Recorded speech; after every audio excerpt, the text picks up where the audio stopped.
കൃഷ്ണ ഗുരുവായൂരപ്പ ശരണം.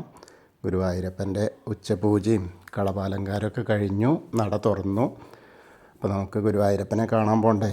ഗുരുവായൂരപ്പൻ്റെ ചതുർബാഹുവായ വിഗ്രഹത്തിൽ ഇപ്പോൾ ഏത് രൂപത്തിലാണ് ഭക്തരെ അനുഗ്രഹിക്കാനായിട്ട് നിൽക്കുന്നത് നോക്കാനായിട്ട് പോവാം.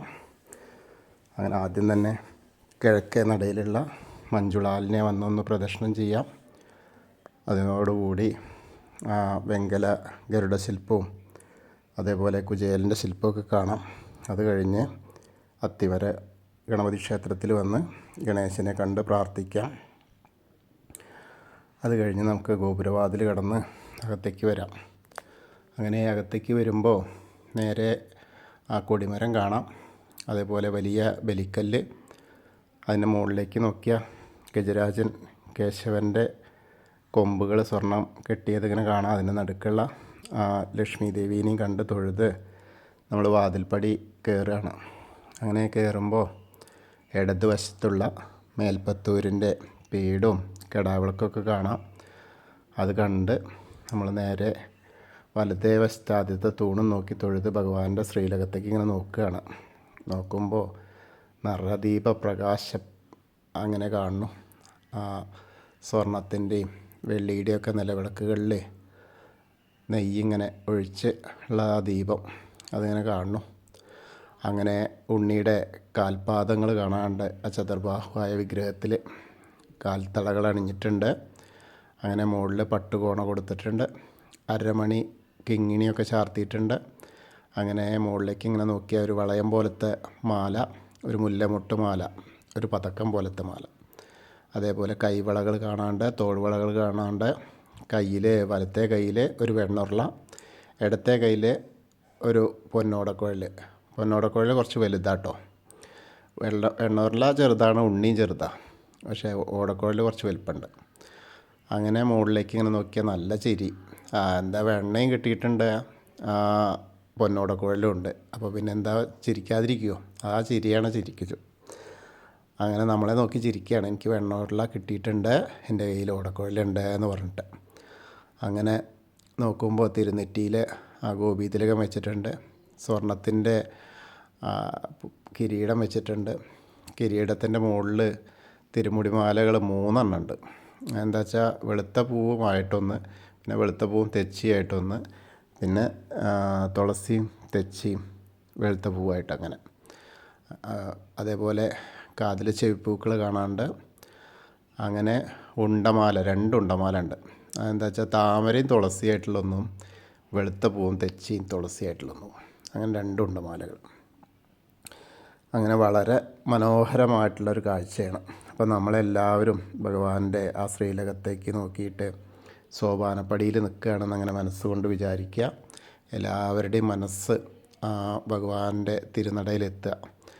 എന്നിട്ട് നമ്മൾ കാണുകയാണെന്ന് അങ്ങനെ സങ്കല്പിക്കുക. അത് കഴിഞ്ഞ് ദർശനം കഴിഞ്ഞ് നമ്മൾ സോപാനപ്പടിയിൽ നിന്ന് ഇറങ്ങിയ നേരെ നമുക്ക്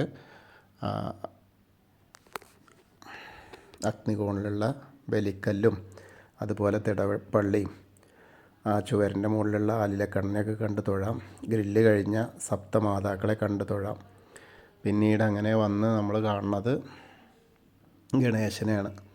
ഗണേശനെ കണ്ട് തൊഴാനായിട്ട് പോകുമ്പോൾ ഗണേശനെ കാണുക. ഏകദന്തം മഹാകായം തപ്തകാഞ്ചന സന്നിഭം ലംബോദരം വിശാലാക്ഷം വന്ദേഹം ഗണനായകം. അത് കഴിഞ്ഞ് സരസ്വതി അറിയിലേക്ക് നോക്കുക. സരസ്വതി ദേവീനെ കാണാം. സരസ്വതി നമസ്തുഭ്യം വരദേ കാമരൂപിണി വിദ്യാരംഭം കരിഷ്യാമി സിദ്ധിർഭവതു മേ സദാ. അത് കഴിഞ്ഞ് അവിടുന്ന് അങ്ങനെ പോകുന്നു. നേരെ വന്ന് ചെറിയ ഗണേശനെ കണ്ടു തൊഴാം. പിന്നെ മത്സ്യം, കൂർമ്മം, വരാഹം, നരസിംഹം വരെയുള്ള രൂപങ്ങളൊക്കെ കണ്ട് തൊഴുത് മേൽശാന്തിൽ അവിടുന്ന് അർച്ചന പ്രസാദമൊക്കെ വാങ്ങാം. അങ്ങനെ വന്ന് വാമന രൂപവും ഗജേന്ദ്രമോക്ഷത്തിൻ്റെ രൂപമൊക്കെ കണ്ടു തൊഴാം. ഗരുഡാരൂഢനായിരിക്കുന്ന മഹാവിഷ്ണുവിനെയും അനന്തശായിയായ അനന്തപത്മനാഭനെയൊക്കെ കണ്ടു തൊഴുത് ശ്രീകോവിലിൻ്റെ പുറകുവശത്ത് വന്ന് സാഷ്ടാംഗം നമസ്കരിക്കുക. നമസ്കാരമൊക്കെ കഴിഞ്ഞ് നേരെ മുകളിലേക്ക് ഇങ്ങനെ നോക്കിയാൽ ഉഗ്രരൂപിയായ നരസിംഹം നമ്മളെ അനുഗ്രഹിച്ചിരിക്കുന്നത് കാണാം. അത് കഴിഞ്ഞ് ദശാവതാരത്തിലെ ബാക്കിയുള്ള വിഗ്രഹങ്ങൾ ശ്രീരാമചന്ദ്രനും ഭാർഗവരാമനും ബലരാമനെയൊക്കെ കണ്ട് തൊഴുത് ശ്രീകൃഷ്ണനെയൊക്കെ കണ്ട് തൊഴാം. പിന്നീട് മുരുകനെ കാണാം. ഇനിയിപ്പോൾ നാളെ തൈപ്പൂയാണ്, തൈപ്പൂയ ആഘോഷമാണ്. അപ്പോൾ മുരുകനെ അതായത് നല്ല പ്രസക്തിയുള്ള ഒരു പുഞ്ചിരിച്ച മുഖത്തോട് കൂടിയിട്ടാണ് നാളെ തൈപ്പൂയാണെന്ന് പറഞ്ഞിട്ട്.